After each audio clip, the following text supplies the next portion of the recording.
వచనాలు. కొలస్సీ పత్రిక 1వ అధ్యాయం. వినిన నాటి నుండి మేమును, చాలమ్మా, మీ నిమిత్తము ప్రార్థన చేయుట మానక. ఈ పత్రిక గురించి ఒక 5 నిమిషాలు నేను పరిచయం చేస్తాను.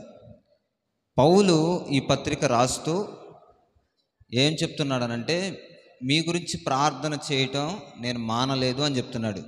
అయితే క్రొత్త నిబంధనలో పౌలు గారు రాసిన పత్రికల్లో ఎఫెసీలకు రాసిన పత్రిక మరియు కొలస్సీలకు రాసిన పత్రిక 2 అనుసంధానం కలిగిన గొప్ప పత్రికలు.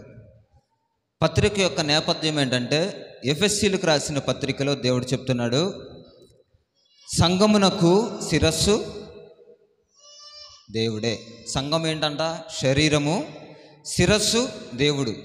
మనకి ఇక్కడి నుంచి వచ్చిన ఆదేశాలు దీనితో పనిచేస్తూ ఉంటాయి. అంటే ఇక్కడ ఆదేశం వస్తే ఇది చేయాలి, ఇలా ఊపినప్పుడు వెళ్ళాలి, సరే అని అర్థమని ఎలాగనుకుంటామో, సంఘమునకు శిరస్సు అయి ఉన్నది ప్రభు అయిన యేసుక్రీస్తు. ఆ పై మాటల్లో కూడా ఉంటుంది, ఈ పత్రికను మేము చెరలో ఉండి రాస్తూ ఉన్నాము కనుక మాకు నమ్మకస్తుడైన, దేవుని చేత కూడా నమ్మకస్తుడైన ఎపఫ్రా అనే వ్యక్తి ఈ పత్రికను మీకు అందచేస్తాడు అని చెప్తాడు. అంటే పౌలు చెరసాలలో ఉండి కూడా పత్రికను ఎందుకు రాస్తా ఉన్నాడు అని అంటే, ఈ కొలస్సీ సంఘస్థులకు జారిపోతారు, ఈ కొలస్సీ సంఘస్థులు పడిపోతారు. ఎందుకనంటే ఆ రోజుల్లో జ్ఞానతత్వం కలిగిన వ్యక్తులు కొంతమంది ఉండి వాళ్ళు చేస్తున్న పనులు ఏంటంటే, యేసు ప్రభు దేవుడే కాదురా, వీళ్ళు ఆరాధన చేసేస్తున్నారు, యేసు ప్రభుని మనతో పాటు ఉన్నవాడు ప్రవక్త స్వదేశంలో ఘనత పొందడు అన్నట్లు యేసు ప్రభు వారు ఆయా సూచక క్రియలు, ఆయా అద్భుతాలు చేసుకుంటూ వెళ్తూ ఉండంటే, మన మధ్య పుట్టినవాడురా, యేసేపు మరియలకు పుట్టినవాడురా అని చెప్పేసి మాట్లాడుకుంటూ ఉన్న సందర్భాలు. ఇంకా కొంచెం ముందుకు వెళ్తూ ఉంటే, ఎక్కడికి వెళ్ళినా అక్కడ పౌలు సువార్త ప్రకటన చేస్తూ ఉంటుంటే చెరసాల్లో వేసేస్తూ ఉన్నారు. మాసిదోనియాకు వెళ్ళిన ఆయన అంటే మాసిదోనియాలో ఫిలిప్పీకి వెళ్ళాలి, మాసిదోనియాలో కొరింథీ సంఘానికి వెళ్ళాలి. ఇలాగా కొన్ని మాసిదోనియాకు సంబంధించిన పట్టణాలన్నిటికీ తిరగాల్సి వచ్చిన సందర్భంలో పౌలును మొదట ఆపేశారు. ఫిలిప్పీ సంఘంలో మొదట ఫిలిప్కి వెళ్ళాడు ఆయన. ఆ ఫిలిప్పీ సంఘంలో ఆపేస్తే ఆయనకి కొన్ని శ్రమలు వచ్చినాయి. ఎలాంటి శ్రమలు అంటే, బెత్తాలతో కొట్టేసి తీసుకువెళ్ళి జైల్లో వేశారు. కొట్టేసేస్తే ఆయన అనుకున్నాడు, పరిచర్య ఆపేస్తే బాగుండు, పరిచర్య చేయకుండా ఉంటే బాగుండు అనుకున్నాడా? జైల్లోకి వెళ్ళిన సంఘానికి ఒక స్థిరమైన ఉజ్జీవం, లేకపోతే ఒక స్థిరమైన దేవుని మీద నమ్మకం ఉండాలని అనుకున్నాడు. ఎందుకురా బాబు, ఊరుకున్నంత ఉత్తమం బోడుకున్నంత, ఊరుకున్నంత ఉత్తమం బోడుకున్నంత సుఖం లేదంటారు. ఏంటంటే, ఎందుకురా బాబు మనకెందుకు, కొట్టించుకోవడం ఎందుకు, దెబ్బలు తినడం ఎందుకు అని చెప్పేసి పౌలు నెమ్మదిగా ఉండలా. పౌలు జైల్లో ఉండి కూడా పత్రికలు రాశాడు. అదేవిధంగా ఫిలిప్పీలు ఆపేశారు, కొరింథీలు ఆపేశారు. ఎక్కడికి వెళ్ళినా చేర్చుకోలేదు. అసలు కొరింథీ సంఘస్థులు అయితే నమ్మలేదు. 18 నెలలు వాళ్ళ మధ్యలోనే ఉన్నాడు, చేర్చుకోలేదు. అయినా కానీ సంఘానికి ఈ విధంగా రాయడానికి గల కారణం ఏంటంటే, దేవుడు ఆత్మ ఉన్నాడు కనుక ఆత్మ చెప్పిన సంగతులను నేను నెరవేరుస్తాను అని పౌలు గారు ఒక దృఢమైన విశ్వాసం కలిగి నడుచుకుంటూ ఉన్నాడు. అయితే ఇక్కడ చెప్తున్న మాట ఏంటంటే, మీ కొరకు నేను ప్రార్థన చేయుట మానలేదు అంటున్నాడు. మళ్ళీ ఒకసారి చదవండి. అందుచేత ఈ సంగతి వినిన నాటి నుండి మేమును మీ నిమిత్తము ప్రార్థన చేయుట మానక. మనం ఎవరికోసం ప్రార్థన చేస్తున్నావా? ఎప్పుడన్నా మోకరిస్తే మన కోసం, మన పిల్లల కోసం, మన భర్త కోసం, మన భార్య కోసం, మన గొడవల కోసం, మన ఆహారం కోసం, మన ధాన్యాదుల కోసం, అన్నీ ఈ విషయాలే. కానీ ఎప్పుడన్నా ప్రార్థన చేసామా? 1 తిమోతి పత్రిక 2:2.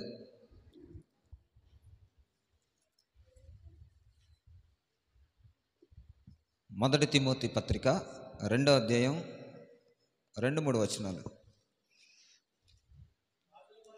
రాజుల కొరకును అధికారుల కొరకును విజ్ఞాపములను, ప్రార్థనలను, యాచనలను, కృతజ్ఞతాస్తుతులను చేయవలనని హెచ్చరించున్నాను. చేయాలి. ఎవరి కొరకు చేయాలి? రాజుల కొరకు, అధికారుల కొరకు విజ్ఞాపనలు చేయాలి, ప్రార్థనలు చేయాలి, యాచనలు చేయాలి.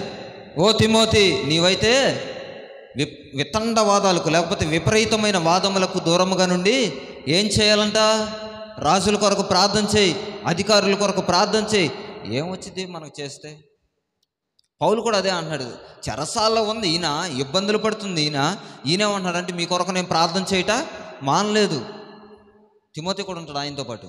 అందుకే మాట చెప్తున్నాడు, మీ కొరకు మేము ప్రార్థన చేయటం మానలేదని అంటాడు.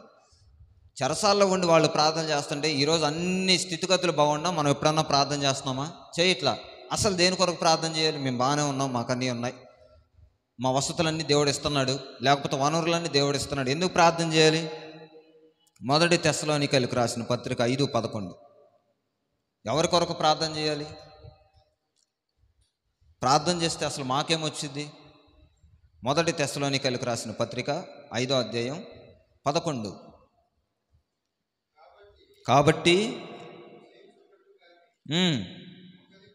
ఒకనికొకడు ఆదరించి ఒకనికొకడు క్షేమాభివృద్ధి కలిగి చేసుకోండి. ప్రార్థన ఏం కలిగిచ్చిద్దంట? క్షేమాభివృద్ధిని. ఒకడికొకడు ప్రార్థన చేసుకోండి. ఎలాగ? ఆయన అంటున్నాడు, మీరిప్పుడు చేయనట్టుగానే. అంటే ఒకప్పుడు చేశారు కానీ ఇప్పుడు ఏం చేస్తున్నారు? చేయట్లేదు. కాబట్టి ఇప్పుడు ప్రార్థన చేయండి, ఒకరికొరకు ప్రార్థన చేసుకోండి, ఒకరికొరకు ఒకడు యాచన చేసుకోండి, విజ్ఞాపనలు చేయండి, దేవుని సన్నిధానంలో మొరపెట్టండి. అప్పుడు మీకేం కలుగుతుంది? క్షేమాభివృద్ధి కలుగుతుంది. క్షేమాభివృద్ధి కలగటానికి మీరు ప్రార్థన చేయకపోతే ఎవరిస్తారు? సంఘంలో ఉండి ప్రార్థన చేయకపోతే ఎవరిస్తారు? పేతురు చెరసాల్లో ఉంటే ప్రార్థన చేయగా ఏమైంది? సంకెళ్ళు తెగిపోయినాయి, పునాదులు గడగడలాడిపోయినాయి. సంఘ ప్రార్థన అంత బలమైనది. అయితే మనోళ్ళు చేసే పరిస్థితులు ఏంటంటే, మీ నిమిత్తం నేను ప్రార్థన చేస్తున్నానయ్యా, మీ నిమిత్తం నేను యాచన చేస్తున్నానయ్యా అంటున్నాడు పౌలు. ఒక సేవకునికి లేకపోతే ఒక సంఘాన్ని నడిపించే యాజకుడికి అంతుంటే, విశ్వాసులుగా కొన్ని ఏళ్ల నుంచి మనం మోకరిస్తే ఎప్పుడు మన కొరకైనా, ఎప్పుడు మన యాచనలేనా, మన బాధలేనా, మన అప్పులు, మన నిందలు ఇవేనా? గలతీ పత్రిక 6, 9, 10. 6వ అధ్యాయం 9, 10 వచనాలు. క్షేమాభివృద్ధిని కలుగు చేసుకున్నటలో ప్రార్థన చేయండి. గలతీ పత్రిక. మనము మేలు చేయుట యందు విసుకక యుందుము, అలయక పంట కోస్తాం. కింద కూడా అన్న విశేషముగా అందరి ఎడల మేలు చేయుదుము. మరి విశేషముగా ఏంటంటే, అలసిపోవద్దు మేలు చేయటంలో, సొమసిల్లిపోవద్దు మేలు చేయటంలో. ప్రార్థన చేయటానికి ఎప్పుడైతే మీకు దోహదపడుతుందో మీరు గమనించండి. అబిగయీలు అని ఒక ఆవిడ ఏం చేసింది? తన భర్తను చంపుకోవద్దు, నా భర్తను చంపొద్దని దావీదు పాదాలు పట్టుకొని వేడుకుంటుంది. అలాంటి అబిగయీలు లేవాలి. మోషే ఏం చేస్తాడు? చంపేస్తావా? వీళ్ళని చంపేసే లెక్క అయితే జీవగ్రంథంలో నా పేరు తుడిచేయి. ఇలా మాట్లాడలేదా? దేని కొరకు? అబ్రహాము, అయ్యా మా ఓడి వెళ్ళిపోయాడు నాయనా, వాడి కంటికి నచ్చింది, కంటికి మెచ్చింది చూశాడయ్యా, పచ్చగా ఉన్నదాన్ని కావాలనుకుని అన్నాడయ్యా, క్షమించయ్యా, ఒక్కడున్నా రక్షిస్తావా? కూరగాయలు బేరం ఆడాడు అబ్రహాము దేవునితో, లోతు కోసం. మనం ప్రార్థన చేస్తున్నామా? ఎవరి కొరకు ప్రార్థన చేస్తాం? ఇంతవరకు మన కొరకు, ఎంతవరకు మన కొరకు? ఆత్మను పొందుకున్నవాడు ఏం చేస్తాడంటే అందరి కొరకు ప్రార్థన చేస్తాడు. ఇక్కడ మాట ఉంటుంది, మేము విసుకక ప్రార్థన చేస్తున్నాము, విసుకుపోక మేము మేలులు చేస్తున్నాము. మన తిండి మనం తిని సాగటమే కానీ పక్కనోడికి మెతుకు కూడా పెట్టం. మనం తినడమే, పక్కనోడికి ఒక మెతుకు కూడా వేయం. అరే కష్టపడుతున్నారే, లేకపోతే వీడికి ఏమీ లేదే, బేదోడే. దేవుడే అంటున్నాడు, బేదల్ని కనికరించమని చెప్తున్నాడు. నీ దగ్గర 2 ఉంటే ఒకటి తీసుకెళ్ళి ఇవ్వంటున్నాడు.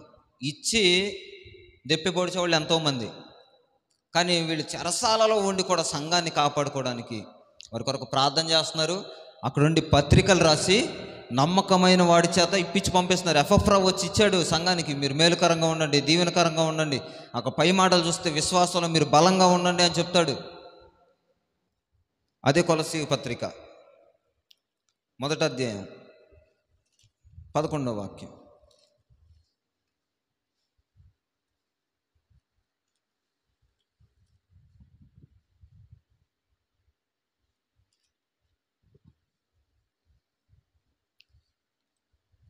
ప్రార్థన చేయటం మానక, మొదట అధ్యాయం 9 నుంచి.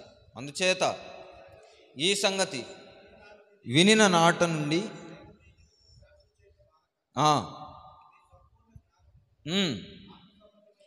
ఆత్మ సంబంధమైన వివేకము గలవారిగా ఉండాలి. ఆత్మ సంబంధమైన వివేకం ఈరోజు ఎవరికి లేదు. ఆత్మ సంబంధమైన వివేకం. ఎలాంటి ఆత్మ సంబంధమైన వివేకం ఎవరికి ఇస్తాడు? అందరి కొరకు ప్రార్థన చేస్తే ఆత్మ పట్టుదల కలిగిన వాడని చెప్పి దేవుడు ఆ వివేచన ఇస్తాడు. నేను 2-3 వచనాలు చూపిస్తాను, త్వరగా తీయండి ఈరోజు. ఎందుకనంటే ఆత్మ సంబంధమైన వివేకం అనగానే చాలామందికి ఆత్మ అంటే పరిశుద్ధాత్మని ధిక్కరించే వాళ్ళు చాలామంది ఉంటారు. అదేంటంటే అల్లరితో కూడిందని చెప్పేసి కొంతమంది అంటూ ఉంటారు. కొంతమంది ఆ భాషలు ఏంటని మాట్లాడతాం అని కొంతమంది అంటూ ఉంటారు. దేవుడు దేన్నైనా ఇచ్చినప్పుడు దాన్ని పొందుకున్న వాడికే ఆ రుచి తెలుస్తుంది. రుచి చూసి తెలుసుకోండి. ప్లేట్లో బిర్యానీ పెట్టుకొని ముందు కూర్చొని తింటే కడుపు నిండిదా? దాని వాసన చూసినంత మాత్రం రుచి తెలిసిద్దా? అనుభవించేవాడికే తెలుస్తుంది. నాకు హిందీ వచ్చి, మీకు హిందీ వచ్చి ఎవరికన్నా నేను హిందీలో మాట్లాడితే మీకు అర్థమైద్దా? మరి ఆత్మ పొందుకున్నవాడు భాషల్లో మాట్లాడుతుంటే పిచ్చి గంతులని మీరు ఎట్లా చెప్పగలుగుతారు? మీరు పొందుకున్నారా? అందుకని ఈయన అంటాడు, హెచ్చరిస్తున్నాడు, ఆత్మ సంబంధమైన వివేచన కలిగిన వారై ఉండండి అంటున్నాడు. మీకు రాని దానిని గురించి, మీకు తెలియని దానిని గురించి మాట్లాడొద్దు. ఎందుకంటే సులువుగా చిక్కులు పెట్టే పాపంలో పడిపోవద్దు. చూడండి సామెతల గ్రంథం, లేకపోతే యాకోబు పత్రిక ఒకసారి చూడండి. యాకోబు పత్రిక 1వ అధ్యాయం 5వ వచనం. త్వరగా 1వ అధ్యాయం. మీలో ఎవరికైనాను జ్ఞానము కొదువుగా ఉన్న ఎడల అతడు దేవుణ్ణి అడగవలెను, అప్పుడది అతనికి అనుగ్రహింపబడును. ఆయన ఎవరిని గద్దింపగా అందరికీ ధారాళంగా దయచేవాడు. ఎవరిని గద్దించడైనా మీరు అడగండి, మీకు ఇయ్యబడిద్ది. మీరు ఏది అడుగుతున్నారు? జ్ఞానాన్ని అడుగుతున్నారు. పైనుంచి వచ్చే జ్ఞానాన్ని దేవుడు ఇవ్వడానికి ఇష్టపడుతూ ఉన్నాడు. అయితే మీరు పొందుకున్నటువంటి జ్ఞానం ఆత్మ వివేచన కలిగిన జ్ఞానం కావాలి. సామెతల గ్రంథం 8:14 ఆయన బోధిస్తాడంట. కౌన్సిల్ ఆఫ్ మైండ్ అని అంటాడు. చూడండి అక్కడ, ఆలోచన చెప్పుటయు నిజమైన లెస్సైన జ్ఞానమునిచ్చుటయు నా వశము, జ్ఞానాధారమును నేనే. చాలు, ఆ మాట చాలు మనకి. జ్ఞానాన్ని ఇచ్చేది నేనే, నన్ను అడగండి. లెస్సైన జ్ఞానమునిచ్చేది నేనే. ఎటువంటి జ్ఞానంలో పడిపోతున్నారంటే ఈరోజు లోక సంబంధమైన జ్ఞానంలో పడిపోయి ఒకరినొకడు ముంచేయటం. అందుకే సైబర్ నేరాలు ఎక్కువైపోయినాయి. జాగ్రత్తగా ఉండండి పోలీసులు హెచ్చరిస్తూ ఉన్నారు. మన నూజివీడు ప్రాంతంలో నెల క్రితం జరిగిన విషయం. 35 లక్షలు కొట్టేశారు. ఆవిడెవరే అంటే రిటైర్డ్ టీచర్ అంట. 35 లక్షలు ఒక్క ఫోన్ కాల్ ద్వారా ఫోన్ చేస్తే ఈవిడ అకౌంట్లో నుంచి డబ్బులు మొత్తం పోయినాయి. ఆవిడ తెలియలే సైబర్ నేరం అని. ఎలా చెప్పారంటే వాళ్ళ పిల్లలిద్దరు అమెరికాలో ఉంటారని చెప్పి, నేను అమెరికా నుంచి ఫోన్ చేశాను, మీ పిల్లల ఫోన్లు జామ్ అయిపోయినాయి, సో నేను ఫోన్ చేశాను అమ్మ అని మాట్లాడితే నిజమేనేమోనని చెప్పేసి మాట్లాడింది. తర్వాత చూసుకుంటే అకౌంట్లో డబ్బులు లేవు. ఈరోజు ఇలాంటి జ్ఞానం పొందుకోమంటుంది దేవుడు. ఇలాంటి జ్ఞానం అడుగుతుంది. దీనివల్ల ఎంతమంది నష్టపుచ్చుతున్నావు? మేలు చేయగాని కీడు తలపెట్టొద్దని దేవుడు చెప్తా ఉన్నాడు. అయితే లెస్సైన జ్ఞానం అంటే లోకంలో ఎవరికి లేని జ్ఞానం. ఇప్పటికీ మీరు గూగుల్ సెర్చ్ చేయండి, who is the best wise man in the world అని కొడితే ది సాల్మన్ అని వచ్చింది. సాల్మన్ అంటే ఎవరు? సొలొమోను. ఎవరయ్యా మంచి జ్ఞానవంతుడు, ధనవంతుడు అని అడిగితే, మంచి పేరు ప్రఖ్యాతులు కలిగిన వాడు ఎవరని అడిగితే సొలొమోన్ రాజు అని వచ్చింది. అంటే అప్పటి నుంచి కూడా ఇప్పటి వరకు ఎవడో లేరనేగా. అలాంటి పేరు ప్రఖ్యాతులు ఎవరిచ్చారు ఆయనకి? ఏ జ్ఞానం చేత పొందుకున్నాడు?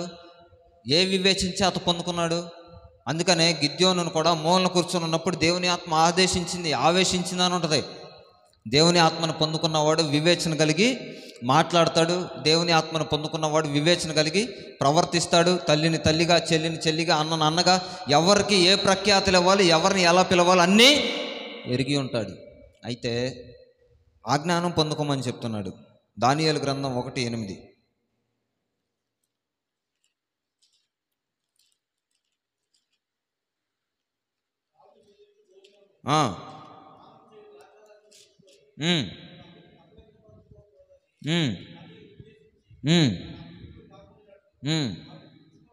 పుచ్చుకొనకుండా బ్రతులాడుకున్నాడు. దేనికి? ఆత్మ చెప్పిన సంగతులు గ్రహించుకొని, రాజు తిను భోజనములను పానములను మేము తినము త్రాగము. ఎందుకు? అవి అపవిత్రపరచబడినవి. ఎలా అపవిత్రపరచబడతాయి? రాజు తినే భోజనం అపవిత్రపరచబడిద్దా? మిమ్మల్ని తీసుకెళ్ళి రాజ సంరక్షణలో కూర్చోబెట్టి పెద్ద డైనింగ్ టేబుల్ మీద ఆహారం పెడితే మీరు తినకుండా వస్తారా? నేనైతే తినకుండా రాను ఖచ్చితంగా. మీరు తినకుండా వస్తానంటే గొప్పవాళ్ళే. అయితే మరి దానియేలు ఎందుకు తినలేదు? దానియేలు ఎందుకు తినలేదు? మళ్ళీ ఏమంటారు తెలుసా? మాకొద్దు బాబు, మాకొద్దని వేడుకుంటున్నాడు. దండం పెడతాం అయ్యా మీకు అని. ఎందుకు? ఆత్మ జ్ఞానం కలిగిన వాడు ఏం చేస్తాడనంటే, అవి విగ్రహార్పితములు, ఆ దేశంలో బబులోను సామ్రాజ్యంలో ఉన్న దేవీ దేవతలకు అర్పించిన మాంసము. రాజు దగ్గరికి తెచ్చే ముందు ఎన్ని దేవతలు అయితే ఉన్నాయో మీకు ఇంకా బాగా చెప్పనా? దానియేలు పేరు మార్చేశారు, అనన్య పేరు మార్చేశారు, మిషాయేలు పేరు మార్చేశారు, హజరే పేరు మార్చేశారు. ఏం పేర్లు పెట్టారు? షడ్రకు, మెషకు, అబెద్నెగో. అవే పాటలు. షడ్రక్కును కాపాడావు, మెషక్కును కాపాడు, ఇవే పాటలు వస్తున్నాయి. అసలు పేర్లు పోయినాయి. అవి కల్దీల ప్రాంతంలో వాళ్ళ దేవతలకున్న పేర్లు అవి. ఈరోజు ఆత్మజ్ఞానం లేదు, అవే పాటలు పాడుతున్నారు, అవే మాటలు చెప్తున్నారు. షడ్రక్కును, మెషకును కాపాడటం ఏంటండి? కాపాడింది ఎవరిని? హనన్య, మిషాయేలు, అజర్యాని కదా. ఆ పేర్లు లేవు. మా పేర్లు మార్చినా మా బ్రతుకులు మారమన్నారు వాళ్ళు. సింహాలు బోన్లో వేసిన ఆత్మచేత నింపబడిన వాడు ఇలాగ ధైర్యంగా ఉంటాడు. అందుకే ఆత్మ అనుగ్రహించు వివేచనతో అనని కొలస్సీ పత్రికలో రాశాడు. కింద కూడా ఇంకొక మాట చదవండి. ఆత్మ పొందుకున్నవాడు దేనిని గురించి ప్రకటన చేస్తాడు? యోహాను సువార్త 16వ అధ్యాయం 8వ వాక్యం.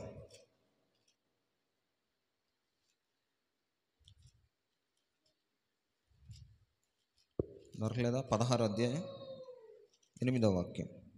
ఆయన వచ్చి పాపమును గూర్చియు, నీతిని గూర్చియు, తీర్పును గూర్చియు. చూడండి, ఇక్కడ అర్థం ఏంటంటే పాపం గురించి మనకు తెలుసు, ఏది చేయాలో ఏది చేయకూడదు వివేచన దేవుడు ఇచ్చాడు. నీతిని గురించి, నీతిమంతులు ఎలాగుంటారు? సింహము వలె ధైర్యముగా ఉంటారు. ఆత్మ పొందుకున్నవాడు నీతిగా బ్రతుకుతాడు, పాపమును గురించి వివేచన కలిగి ఉంటాడు, నీతిని గురించి వివేచన కలిగి ఉంటాడు. మరి విశేషంగా తీర్పు అంటే ఏది చేస్తే, ఏది చేయకపోతే, ఏది చూస్తే, ఏది చూడకపోతే దాని గురించి మనకు అన్నీ తెలిసి, ఇది చూడకూడదు, ఇది చేయకూడదు, ఇది వినకూడదు, ఇది మాట్లాడకూడదు, ఇది పలకూడదు, ఇది తినకూడదు, అన్నీ దేవుడు చెప్పాడు. ఎప్పుడు ఇవన్నీ వివేచన కలిగి చేస్తామంటే ఆత్మను పొందుకున్నప్పుడే, ఆత్మ వివేచన కలిగి ఉన్నప్పుడే. ఆత్మ వివేచన లేకపోతే ఎవరిని ఎలా మాట్లాడాలో తెలియదు, ఎవరిని ఎలా పిలవాలో తెలియదు, ఎవరిని ఎలా సంబోధించాలో తెలియదు. అందుకే నా పిల్లలు ఎక్కడ తప్పు చేయకుండా ఉన్నట్లు నేను వేకువజామునే లేచి నీకు ధూపం వేస్తున్నాను అంటాడు యోబు. అంత యథార్థంగా ఉన్న యోబు భక్తులే అంత గట్టిగా మాట్లాడుతుంటే, భక్తులే అంత తీరిగా ఉంటే మనం ఎలా ఉంటున్నాం? పాపమును గురించి, నీతిని గురించి. తీర్పు అంటే ఏంటంటే రిజల్ట్. గ్రీక్లో రిజల్ట్ అనమాట. రిజల్ట్ అంటే రేపు చచ్చిపోతే పరలోకం వెళ్తామో లేదో గ్యారంటీ లేదని చాలామంది అంటారు. గ్యారంటీ లేదంటే ఏంటి? మీరు ఎలా బ్రతికారో, నీతి కార్యాలు ఎలా చేశారో, ఎలా దేవుని సన్నిధానంలో ఉంటున్నారో, ఉండట్లేదు దేవునికి నీకు బాగా. నేను అడిగాను అనుకో, నీది నువ్వు చూసుకో. అందుకే దేవుని కూడా అంటున్నాడు, నీ రక్షణ నీదే. ఎవరిని బట్టి నువ్వు కృంగిపోవద్దు, ఎవరిని బట్టి నువ్వు జారిపోవద్దు, దేవుని చూసి వెంబడించు. ఈరోజు చాలామంది ఒక్కొక్కరిని పెట్టేసుకుంటారు. ఆ సేవకుడు గొప్ప, ఈ సేవకుడు గొప్ప, లేకపోతే మా నాన్నగారు గొప్ప, మా అయ్యగారు గొప్ప. దేవుని తిట్టినా ఓకే, కానీ అయ్యగారిని తిడితే ఊరుకోవట్లే కొంతమంది. ఈరోజు దేవుడు ఆత్మ అనుగ్రహించి వివేచించేత ఏమంటాడు తెలుసా? అందరినీ ప్రేమించండి. మీరు ఎప్పుడైనా గమనించారా? బజార్ల మీద బళ్ళు వెళ్ళేటప్పుడు నరగోస నీకో నమస్కారం చూసారా? ఈ మాటలు చూసారా? అప్పు చేసుకున్నాను, నన్ను చూసి ఏడవద్దు. కానీ రాను ఈ పేర్లన్నీ మారిపోయినాయి దేవుని కృపను బట్టి. ఎలా అంటే అందరూ బాగుండాలి, అందులో నేను ఉండాలి. ఎప్పుడన్నా అనుకున్నారు ఎట్లా? ఆడు చచ్చిపోవాలి, నేను లెగాలి. ఇప్పుడు పరిస్థితులు మారిపోతున్నాయి. ఒకప్పుడు బాగానే ఉంది, అప్పు చేసుకున్నాను రా, నన్ను చూసి ఏడవద్దు. లేకపోతే నరఘోష నీకో నమస్కారం. ఇలాంటి మాటలు ఆటో కొటేషన్ల మీద నుంచి అదే ఆటోల మీద అందరూ బాగుండాలి, అందులో నేను ఉండాలి. దేవుడు అదే చెప్తున్నాడు, అందరూ బాగుండాలి. కోరుకో, మేలు చేయాలని కోరుకో. ఆత్మ వివేచన కలిగిన వారే ఎలాగుండాలో ప్రవర్తించాలి, ఎవరితో ఎలా మాట్లాడాలి, ఏ ఉద్దేశానుసారంగా మనం ఎక్కడ ఎలాగుండాలి అన్నీ తెలుసుకో. ఆత్మ నీకేం చెప్తుంది, ఎలాగుండాలో చెప్తుంది. ఎవరి కొరకు ప్రార్థన చేయాలి? రాజుల కొరకు, అధికారుల కొరకు, మంత్రుల కొరకు, మనల్ని పాలించే వారి కొరకు, మన పక్కనున్న వాడి కొరకు, శత్రువుతో సహితం ప్రార్థన చేస్తే మనకు అసలు శత్రువే ఉండడు. వాస్తవం చెప్పాలంటే యేసుప్రభుకు శత్రువులు ఉన్నారా? యేసుప్రభుకు లేరు. యేసు ప్రభువే శత్రువు అయ్యాడు అందరికీ. ఎందుకు? కుంటి వారిని స్వస్థపరుస్తున్నాడు, రోగిష్ఠుని లేపుతున్నాడు, మీ కొరకు నేను చచ్చిపోతాను అంటున్నాడు. అందుకే యేసు ప్రభు వీళ్ళకి శత్రువు అయ్యాడు. మీరు గమనించండి, జ్ఞానతత్వం కలిగిన వారితో ఒక పక్క పోరాడుతూ ఉంటే యూదులు కూడా రే యేసు ప్రభువురా, ఈయనేంట్రా మనలో ఉన్నవాడురా అని చెప్పేసి, వద్దు అమావాస్యలను పూజించండి, అమావాస్యలు రాక మీరు నడవండి, ఆ పూర్ణిమలు అమావాస్యలు ఎలా చెప్తాయో ఆ ప్రకారం మీరు జీవించాలి, ధర్మశాస్త్ర గ్రంథాన్ని మీరు బాగా పాటించాలి, కంటికి కన్ను పంటికి పన్నే, యేసుప్రభు వచ్చి ఆడిని క్షమించి ఈయన్ని క్షమించి అన్నాడు, ఇవన్నీ కాదు, దేవుడే కాదు అని చెప్పి యోధులు కూడా ఒక పక్క లేచారు. అలాంటి వాటిల్లో నుంచి మీరు తప్పించబడాలి. ఎందుకంటే సువార్తను చెబుతున్న వాళ్ళని తీసుకుని వెళ్ళి జైల్లో ఎత్తి మరి అబద్ధ బోధ కదా వచ్చేది. యోహాను పత్రిక, మొదటి యోహాను పత్రిక,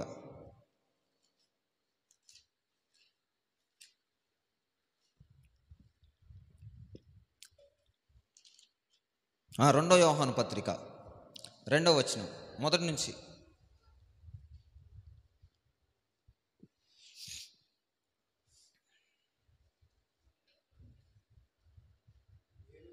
నేనును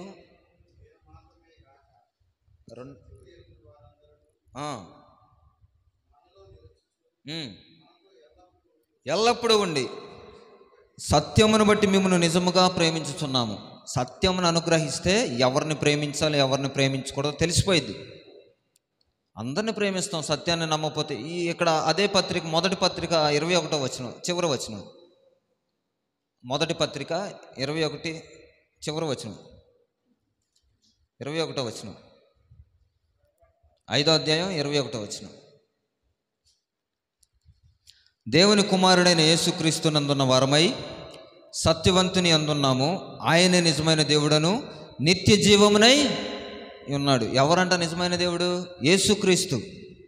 యేసుక్రీస్తు నిత్య జీవమై ఉన్నాడు. చిన్నపిల్లలారా విగ్రహముల జోలికి పోకుండా జాగ్రత్తగా ఉండండి. యోహాను రచనలన్నీ ఎలా ఉంటాయంటే, సువార్తలోనేమో యేసుప్రభు యొక్క పూర్తి దైవత్వాన్ని బోధిస్తాడు, పత్రికలకు వచ్చేసరికి చిన్నపిల్లలారా అని సంబోధిస్తాడు. మరలా 2వ పత్రికలో చిన్నపిల్లలారా అండవు, పెద్దలారా అంటాడు, యవనస్తులారా అంటాడు,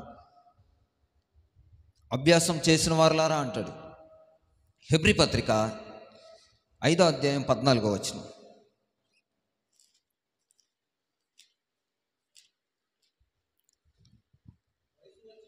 వయసు వచ్చిన వారు అభ్యాసము చేత మేలు కీడులను వివేచించుటకు సాధకము చేయబడిన జ్ఞానేంద్రియం కలిగిన వారై ఉండాలి.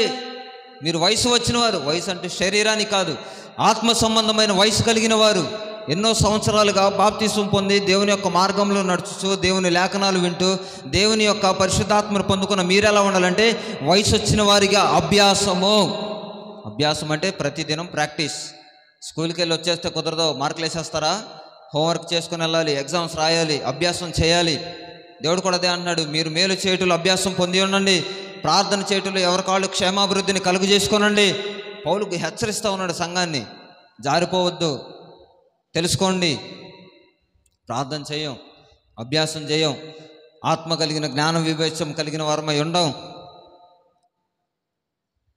వయసు వచ్చిన వారు అభ్యాసం చేత మేలు కీడులను, ఏది మేలు తెలిసిద్ది, ఏది కీడో తెలిసిద్ది. ఎలాంటి అభ్యాసంలో ఉండాలంటే ఆత్మ సంబంధమైన వివేచన కలిగిన వారమై ఉండాలి. గలతీ పత్రిక నేను ముగించేస్తాను, 5:25.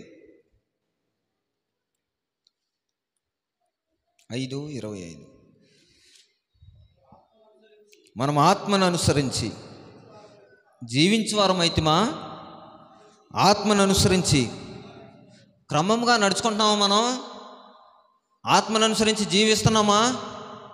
పౌలు అడుగుతున్నాడు, ఆత్మను అనుసరించే ఉన్నామా మనం? ఆత్మ ఉంటే మనకేం తెలుస్తాయి అంట? మేలు కీడులు వివేచనలు తెలుస్తాయి. అందుకే అడుగుతున్న డౌట్, మీరు ఆత్మ పొందుకున్నవారేనా? అయితే ఆత్మను పొందుకుంటే మీరు ఎలా ఉండాలంట? క్రమముగా నడుచుకుంటారు. క్రమం లేదు ఈరోజు సంఘానికి, క్రమం లేదు, సంఘస్థులకి క్రమం లేదు, ఒక బాధ్యత లేదు. ఒక వారం వస్తే ఒక వారం రాలేని పక్షం క్రమం లేకపోతే అక్రమం అయిపోయిందంట. క్రమము లేని వారులారా అట్లా ఉండొద్దు, ఆత్మను పొందుకొని మీరు ఎలా ఉండాలంట, క్రమముగా జీవిద్దాం రండి అంటున్నాడు ఆయన. ఆత్మను అనుసరించి నడుచుకోండి. ఆత్మ లేకపోతే మంచి చెడులు తెలియదు, మేలు కీడులు తెలియదు. ఆత్మ లేకపోతే ఒక ముద్ద ఆహారం పెట్టలేం మనం. సంపూర్ణమైన భక్తి ఏది? రోమపత్రిక 12వ అధ్యాయం 2వ వచనం. రోమపత్రిక 12వ అధ్యాయం. మీరు ఈ లోక మర్యాదను అనుసరింపక ఉత్తమమును అనుకూలమును సంపూర్ణమై ఉన్న దేవుని చిత్తం మీద పరీక్షించి తెలుసుకున్నట్లు మీ మనసు మారాలండి. మనస్సు మారకపోతే రూపాంతరం చెందలేం. మనస్సు మారకపోతే ఈ లోక మర్యాదనే అనుసరిస్తూ ఉంటాం. మనస్సు మారకపోతే రే నువ్వు ఇటు వచ్చారంటే ఇటు వెళ్ళిపోతారు, అటు వద్దురంటే ఇటు వెళ్ళిపోతారు. ఈ రోజున చాలామంది యవనస్తులు ఎలా పాడైపోతున్నారు అని అంటే, బీరు తాగపోతే నువ్వు మగోడివే కాదురా అన్నాడంట ఒకడు. ఏం తాగపోతే? బీరు తాగపోతే మగోడివే కాదురా అంటే, మగతానం దేల్లో? సంఖ్యాకాండం 25వ అధ్యాయం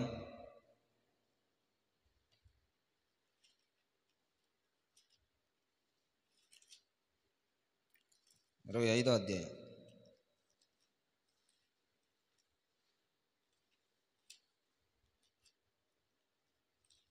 తీసారా?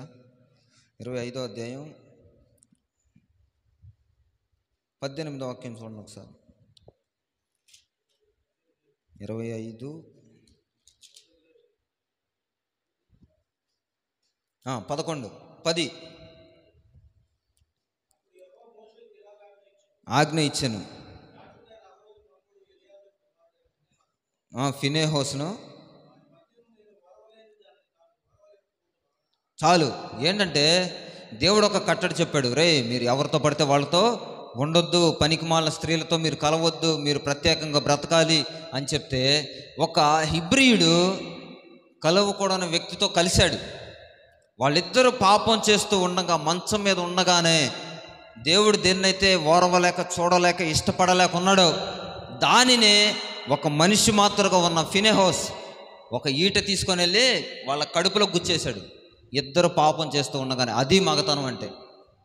పాపం చేసేటప్పుడు చూడడం మగతనం కాదు. ఆత్మ వివేచన ఎలా ఉండిద్ది అంటే ఇలాగ ఉండిద్ది. దేవుడు దేన్నైతే సహించలేడో, దేవుడు దేన్నైతే ఇష్టపడడో దాన్ని ఇష్టపడకపోవటమే ఆత్మ వివేచన. పౌలు కూడా అంటాడు, దేవునికి లోకం ఇష్టం లేదు, దేవునికి లోకం ఇష్టం లేదు. లోకంలో ఏముంది? కామం, క్రోధం, మోహం, మదం, మత్సరం. ఇవేగా. కామం, క్రోధం, కోపం. బలం ఉందనుకుంటే పర్లేదు, ఆ బలమే మదం అవ్వకూడదు. మోహం, లోభం, ఇవన్నీ ఉన్నాయి. కానీ దేవుడు దాన్ని ఏదైతే వద్దనుకొని విడిచిపెట్టాడు, పౌలు కూడా అదే అంటాడు, ఈ లోకమును నేను క్రీస్తు నిమిత్తం పెంటగా.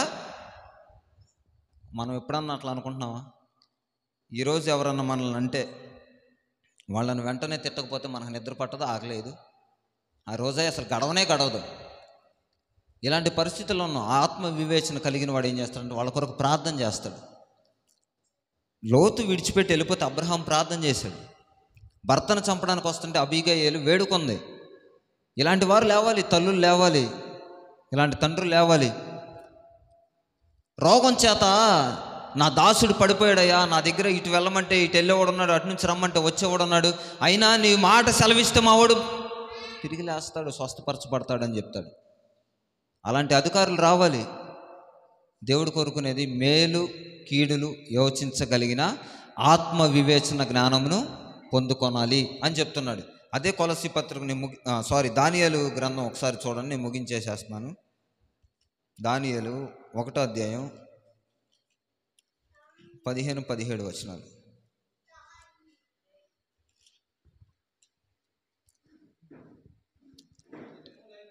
పది దినములైన పిమ్మట వారి ముఖములు రాజభోజనమును భుజించు బాలురందరి ముఖముల కంటే సౌందర్యముగాను కళగాను కనబడగా. చాలు. ఈరోజు సౌందర్యం, కళ, 2 మాటలు చెప్తున్నాడు దేవుడు. అక్కడ రాజుని వేడుకున్నారు, అక్కడ ఉన్న అధికారిని వేడుకున్నారు, రాజభోజనం మేము తినము, కావాలంటే 10 దినాలు మమ్మల్ని పరీక్ష పెట్టుకోండి అని చెప్పేసి వేడుకొనగా 10 దినాలు అయిపోయినాయి. రాజు భోజనం తిన్న బాలురు ముఖముల కంటే వీళ్ళ ముఖములు సౌందర్యముగాను కళగాను ఉన్నాయంట. అప్పుడేమన్నా ఫేర్ అండ్ లవ్లీలు ఉన్నాయా? ఇప్పుడు ఫేర్ అండ్ లవ్లీలు పేరు కూడా మార్చారు, గ్లో అండ్ లవ్లీ అంట. గ్లో అండ్ లవ్లీ అంటే ఇంకా ముఖకాంతి ప్రకాశించిద్దని. రేపొద్దున మీరందరూ రాసుకోండి, వీడియోలు చూద్దాం ఎట్లా ఉంటుందో.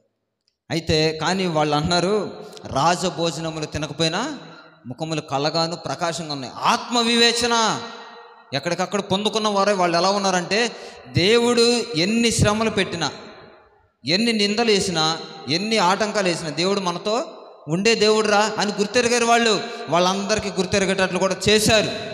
భక్తులు అలా ఉన్నారు. ఈ రోజున విశ్వాసనే ఏదన్నా మాట అంటే విశ్వాసం ఓర్చుకోలేక అన్ని రాళ్ళని ఒక మాట అంటే వాళ్ళు ఏమన్నారు తెలుసా? ప్రతిదినం ప్రార్థనకి వెళ్ళిద్ది, ఏం సుఖం, ప్రతిదినం ప్రార్థనకి వెళ్ళిద్ది అంటారా? అంటారు. ఆత్మ వివేచన లేకపోతే ఎవరితో మాట్లాడాలి, ఎలా మాట్లాడాలి తెలియదు మనకి. దానియేలు ఏం చెప్తున్నాడనంటే, మీరు పరీక్ష పెట్టుకోండి నాయనా, మేము రాజభోజనం తినమన్నారు. పాపం జోలికి అపవిత్రమైన దాన్ని ముట్టమని అన్నారు. అపవిత్రతను ముట్టకుండా, లేకపోతే అపవిత్రతలో మనం బతకకుండా ఉండాలంటే ఆత్మ వివేచన కావాలి. ప్రతి నెల మనం ఇక్కడికి వచ్చి ఇలాగ ప్రార్థన చేసిన, ఆయన ఈ నెలంతా ఎక్కడన్నా తప్పిపోయి ఉంటాం, మమ్మల్ని క్షమించు, మమ్మల్ని కాపాడు, భద్రత చెయ్యి, మమ్మల్ని బాగా కడుగానంటే ప్రతీ నెల కడుగుతానే ఉంటే ఆత్మ వివేచన ఎప్పుడు వచ్చింది? ఒకసారి అన్నాడు పౌలు, పెంటగా ఏం చేసుకున్నానని, తర్వాత మళ్ళీ పాపం చేస్తుంటాడా? మరి మనకెందుకు రావట్లా స్థైర్యం, ఆ ధైర్యం? ఆత్మ వివేచన లేకే. ఒకసారి కోపపడ్డాం అనుకోండి, కోపపడండి, పాపం చేయొద్దు. ఒకవేళ కోపపడినా ఆ కోపం ఎప్పటి వరకు ఉండాలి? సూర్యాస్తమయం వరకే ఉండాలి. రేపు తెల్లవారితే సమాధానం పడిపోవాలి. చూడండి, చిన్నపిల్లలు ఎవరైనా అనుకున్నారు అనుకోండి, వాళ్ళ తల్లిదండ్రులు గొడవ పడతారు, కానీ చిన్నపిల్లలు ఇద్దరు రేపు పొద్దున్న స్కూల్కి చట్టపట్టాలు వేసుకుని వెళ్తారు. అలా ఉండండి. అదే మా యోహాను మాట్లాడుతూ ఉంటాడు, మీరు చిన్నపిల్లల మనసుకులై ఉండండి అని అంటాడు. ఆత్మ వివేచన కలిగిన వాడు, ఆత్మను పొందుకున్నవాడు ఎలా ఉంటాడనంటే, ప్రతి విషయంలోనూ, ఇంకొకటి ఉంటుంది, పందెపు రంగంలో పరిగెత్తేవాడు అన్ని విషయంలోనూ మితముగా, అంటే ఎక్కువ తింటే పొట్ట వచ్చింది, తక్కువ తింటే పరిగెట్టలేడు. అంటే ఒక పందెపు రంగంలో పరిగెత్తేవాడికి అంత మితం ఉంటే, జీవిత రంగంలో పయనిస్తూ ఆత్మానుసారంగా మనం బ్రతకాలి, దేవుని సన్నిధానంలో రేపు చేర్చబడిన పరలోక రాజ్యంలో మనం ఉండాలంటే ఎంత మితంగా ఉండాలి? అన్ని విషయములలో ఆత్మ వివేచన కలిగిన వారు ఇలాగ ఉందురుగాక. ఆమెన్.